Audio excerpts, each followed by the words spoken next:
in my book, one of the athletes who's featured in The Aging Athlete is his name is Charlie French, and he was 87 when I interviewed him, and he was in Sun Valley, Idaho, I believe at the time. So we had a nice Skype conversation, and he was on a World War II vessel that took General MacArthur to the Philippines. So he's a real old timer, and he would be in his late 90s, I would guess now, if he's still alive. But he won in his age group Ironman Hawaii from the mid 80s through the time that I interviewed him. I think every year in his age group he won.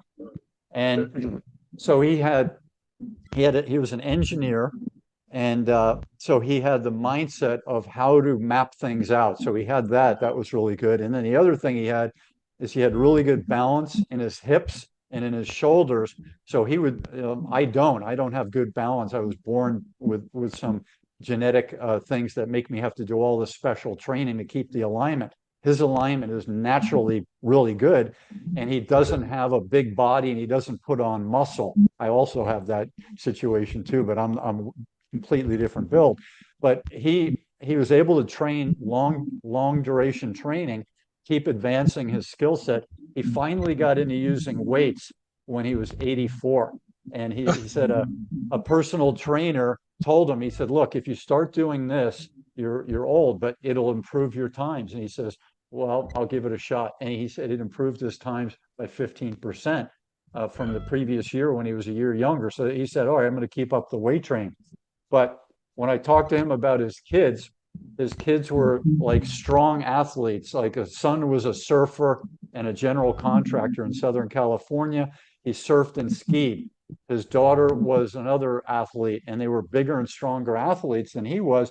And I said, how do those kids do against you in the endurance? He said, if it's a long endurance race, I can beat them. And his kids at the time were in their 50s. And so anything long in endurance with the cycling, running, and swimming, he could beat them. I said, how about the grandkids? He said, my grandkids they're in their 20s. And if it's long enough endurance, I can beat them. Yeah. But there you go with having enough self-discipline out there and train even days where you're not 100%, but you can still do something. Yeah, for me, it's always been like kind of like four things, like train your body, still your mind, get the rest or the sleep that you need, whatever is required, and your diet, what you eat. And those four things, if you find that balance within those four things, then hopefully you can live a long and healthy life. I mean, any of us could get hit by a bus tomorrow or contract a disease. Look what happened with COVID. Things come up, right? So, but for me, it's always been like those four things, find balance in that. If I haven't trained enough, I got to train more. If I haven't meditated enough, I need to meditate more. If I haven't eaten enough, or I've eaten too much, and you got to find that. But it only comes through experience and training and reading everything and get your hands on also. So it's maybe your books. Yeah, I'd love to hear your thoughts on my books. And for the book on raising a child athlete, if you want to take a look at it and see what you think, I would love to have a couple sentence testimonial for someone that has your very fascinating background. I didn't tie together the Bruce Lee story. I got off into something else, but I mentioned that I think he had short man and skinny man syndrome, and he's at a time in America where he's training with a lot of big, strong martial artists. And I've interviewed a few of them, including Bob Wall, he just passed away this year. And did he?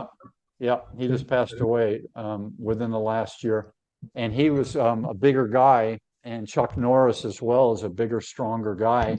And he's training with all these people, and he's getting hit. And one thing Bob Wall told me is that Bruce Lee, as good as he was and as strong and as good as he could take a punch, he wound up, even when he was 25, not wanting to spar with these guys because he didn't like to get hit, because his chest to his back is about that big. Chuck Norris's is probably about that big. And some of the athletes, are this big. And so there's just physically less absorption material and there's less padding for the ribs and the heart and the internal organs, and Right. getting whacked in the back of the head and when you've got a thin neck. I certainly completely different. I'm down in Mexico, and the Mayan people don't have, a lot of them don't have any neck room to hit. They have an absence of neck, and I have like an extended neck, so a whack to my neck could disable me and knock me out. Whereas them, you're hitting a trapezius basically. Yeah. Right. Right. Yeah. Bruce But Lee was a small guy, no question.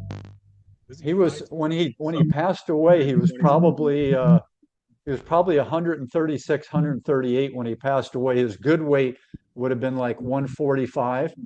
Oh, He you was get that? he was 5'7" ish, and he was thin. He was an ectomorph like I am. But one of the things that I say about why he died is that he was so good in all these different areas of the film production. He was good at set design. He was good at acting. He was good at he got into the money part because he didn't want to lose out on the money part and the investment part and the editing part. And he kept saying yes to every aspect of the film industry, the choreography, the stick figure designs, all this stuff. And then beyond that, he was still doing all of his physical training, which was very hard stuff. And he kept saying yes. And then he had migraines. So he would take Yeah. medicine for his migraines and hashish, which he was allergic to. And all of that spelled the stew of depletion and human degradation.